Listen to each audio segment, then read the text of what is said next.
Mutton குழம்பு சுவையில் காராமணி குழம்பு எப்படி செய்கிறதுன்னு பார்க்கலாம். இது இட்லி, தோசை, சப்பாத்தி, ரைஸ்னு எல்லாத்துக்குமே ரொம்பவே நல்லா இருக்குங்க. காலையில் டிஃபனுக்கு, மதிய சாதத்துக்கு, நைட்டு சப்பாத்திக்குன்னு 3 வேளைக்கும் நீங்கள் இந்த குழம்பை யூஸ் பண்ணிக்கலாம். செய்யறதும் ரொம்ப ரொம்ப சுலபம். ஒரு முறை செஞ்சிட்டிங்கன்னா அடிக்கடி இந்த குழம்பு செய்ய சொல்லி கேட்பாங்க. அவ்வளோ ருசியாக இருக்கும். மிஸ் பண்ணாமல் ஒரு ட்ரை பண்ணி பாருங்கள். வீடியோக்கு ஒரு லைக் மட்டும் கொடுத்துட்டு வாங்க. எப்படி செய்யறதுன்னு பார்க்கலாம். முதல்ல கடாயில் 2 டீஸ்பூன் அளவுக்கு எண்ணெய் சேர்த்துக்கோங்க. ஸ்டவ்வை ஃபுல் லோ ஃப்ளேமில் வச்சுட்டு 3 துண்டு பட்டை, 4-5 கிராம்பு, அரை டீஸ்பூன் மிளகு, அரை டீஸ்பூன் சோம்பு சேர்த்துக்கோங்க. அடுத்து 2 ஏலக்காய் சேர்த்துக்கோங்க.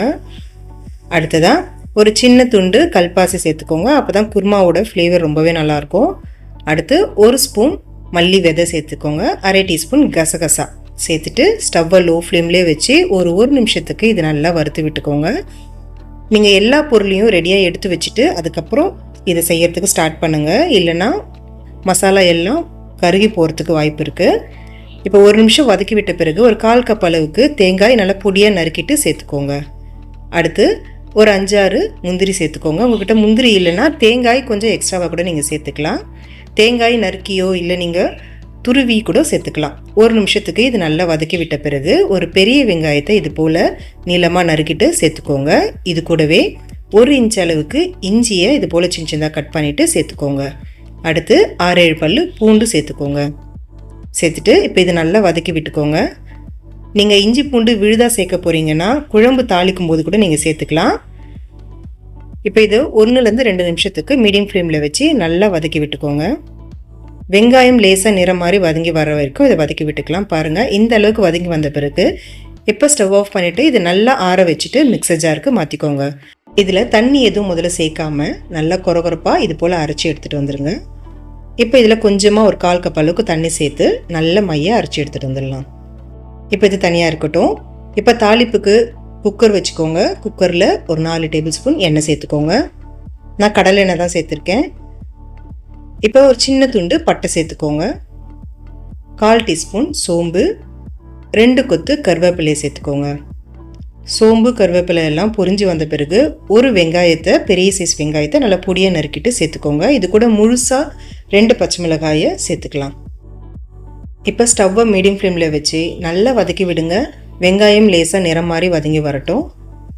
இப்போ 2 பழுத்த தக்காளியை நல்லா பொடியாக நறுக்கிட்டு சேர்த்துக்கோங்க. இது கூட ஒரு 1/4 கப் அளவுக்கு மட்டும் கொத்தமல்லியை நறுக்கிட்டு சேர்த்துக்கோங்க. இப்போ இதை நல்லா வதக்கி விட்டுக்கலாம். தக்காளி நல்லா குழஞ்சி வரணும். அப்போ தான் சுவை நம்மளுக்கு நல்லாயிருக்கும். இப்போ நல்லா வதக்கி விட்டுக்கோங்க. இப்போ தக்காளி சீக்கிரமாக வதங்கி வர்றதுக்காக உப்பு சேர்த்துக்கலாம். நான் 1 ஸ்பூன் அளவுக்கு சேர்த்துருக்கேன். மொத்தமாக குழம்புக்கு நான் 1 ஸ்பூன் அளவுக்கு தான் சேர்த்துருக்கேன். அரை டீஸ்பூன் மஞ்சள் தூள் சேர்த்துட்டு இப்போ இது நல்லா வதக்கி விட்டுக்கோங்க. தக்காளி இந்த அளவுக்கு குழஞ்சி வதங்கி வரணும். இப்போ இந்த ஸ்டேஜில் நம்ம வதக்கி அரைச்சி வச்சுருக்க மசாலாவை சேர்த்துக்கலாம். இதில் தேங்காய் முந்திரியெல்லாம் சேர்த்துருக்கதால நல்லா கெட்டியான பதத்தில் இருக்குங்க. குழம்பும் நம்மளுக்கு க்ரீமியான பதத்தில் கிடைக்கும். இப்போ இது நல்லா கலந்து விட்டுக்கோங்க. பாருங்கள், இந்த அளவுக்கு நல்லா கலந்து விட்ட பிறகு இப்போ இதில் ஊற வச்ச காராமணியை சேர்த்துக்கலாம். நான் ஒரு 250 கிராம் அளவுக்கு சிகப்பு காராமணியை ஒரு 2-2.5 மணி நேரம் நல்லா ஊற வச்சு எடுத்திருக்கேன். பாருங்கள், 2.5 மணி நேரத்துலேயே உங்களுக்கு நல்லா ஊறி வந்திருக்கும். இப்போ இதை தண்ணியெல்லாம் வடிகட்டிட்டு குழம்போடு சேர்த்துக்கலாம். நீங்கள் காராமணிக்கு பதிலாக கொண்டக்கடலை, பச்சை பட்டாணி, பச்சை பயிறுன்னு எந்த தானிய வகை வேணாலும் நீங்கள் சேர்த்து இந்த குழம்பு செஞ்சு பாருங்கள், ரொம்பவே நல்லாயிருக்கும். இப்போ இதை நல்லா கலந்து விட்டுக்கோங்க. கலந்து விட்ட பிறகு இதில் மிளகாய்த்தூள் சேர்த்துக்கோங்க. குழம்பு மிளகாய்த்தூள், வீட்டில் அரைச்ச குழம்பு மிளகாய்த்தூள் 2.5 டீஸ்பூன் அளவுக்கு சேர்த்துருக்கேன். உங்கள்கிட்ட குழம்பு மிளகாய்த்தூள் இல்லைன்னா 1.5 டீஸ்பூன் வெறும் மிளகாய்த்தூள், 2 டீஸ்பூன் மல்லித்தூள் சேர்த்துக்கோங்க. இப்போ இதை நல்லா கலந்து விட்டுக்கலாம். கலந்து விட்டுட்டு இப்போ இந்த குழம்புக்கு தேவையான அளவுக்கு தண்ணி சேர்த்துக்கோங்க. நான் ஒரு 400 ml அளவுக்கு தண்ணி சேர்த்துருக்கேன்.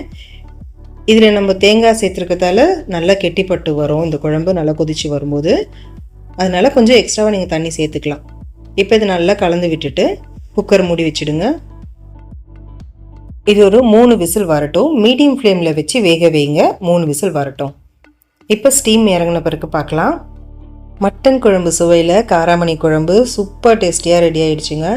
இட்லி, தோசை, சப்பாத்தி, ரைஸ்னு எல்லாத்துக்குமே ரொம்ப நல்லாயிருக்கும். நீங்கள் ஒருத்தர் ட்ரை பண்ணி பாருங்கள், அடிக்கடி செய்வீங்க, அவ்வளோ ருசியாக இருக்கும்.